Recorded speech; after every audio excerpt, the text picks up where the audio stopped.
So let me show you what untreated ADHD is likely to have associated with it over time.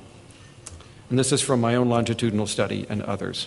First of all, school is the major area of impairment, but we all know that. They're more likely to be held back in school. A third of them quit high school without finishing.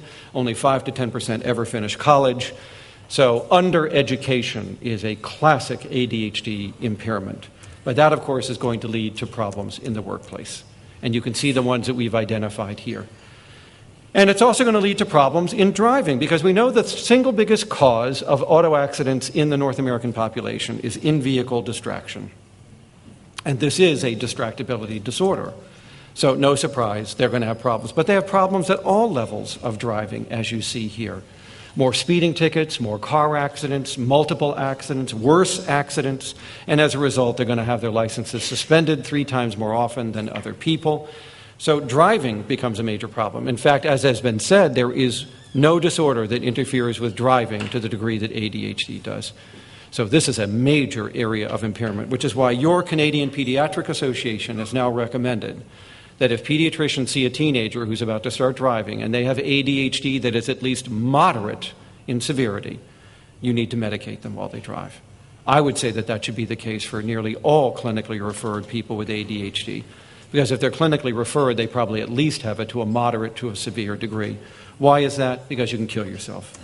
And you can kill other people as well with a motor vehicle. And we don't want to see that happening. Now, in addition to those, there are some other areas of impairment, not the least of which is managing money. As they move away from home, as they get jobs, as they get credit, as they borrow money, as they take out car loans, we start to see them having troubles paying their bills, paying them on time, so that they get their utilities turned off, their cars repossessed, their credit rating is terrible, because you've given a very impulsive person credit. Is there a bill for that? No.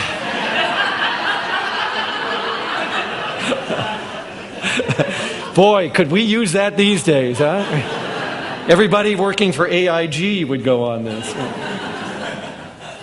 But this is an area that very few people took a look at. But it makes perfect sense when you phrase it as a disorder of self-control given a credit card.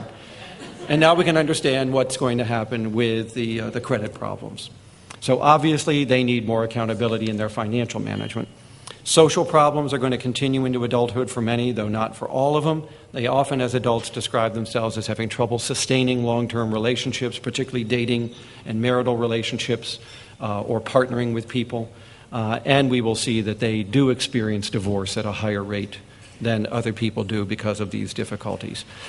An area now that has been studied more in detail is the area of sexuality. We do not find more sexual disorders. So pedophilia, transvestism, or other difficulties are not more common in this population. What we do find, as you would guess, knowing an impulsive person, is greater risky sexual activity. Starting to have intercourse a year earlier than other teenagers, having more partners because they don't stay in dating relationships as long, not using contraception because they're so impulsive, all of which leads to a tenfold increase in teenage pregnancy. We now know, in fact, there is no better predictor of adolescent pregnancies than ADHD. In my study, 32% of the boys had fathered a child by 19. 68% of the girls had been pregnant at least once before 19 years of age. So this is a disorder that predisposes to becoming a parent very young. And by the way, we saw the same thing in the parents of these kids as well. And that's because their parents have ADHD also. ADHD in adults leads to earlier parenthood than the general population would be experiencing. And then, of course, notice a 4-fold increase in sexually transmitted disease. So we have a group of individuals who, if not treated, are going to be experiencing impairments in every major life activity we have studied. There is no domain of life free of the influence of ADHD that we have yet identified, which is why we argue now for longer-term treatment across the week, across the year, and especially through adolescence, because most children, if they're on medication, it's for 3 years or less. And if they're in treatment programs, it's only for a few years or less. And what we have found in these studies is that childhood-only treatment was useless. Useless in terms of changing the life course of these individuals.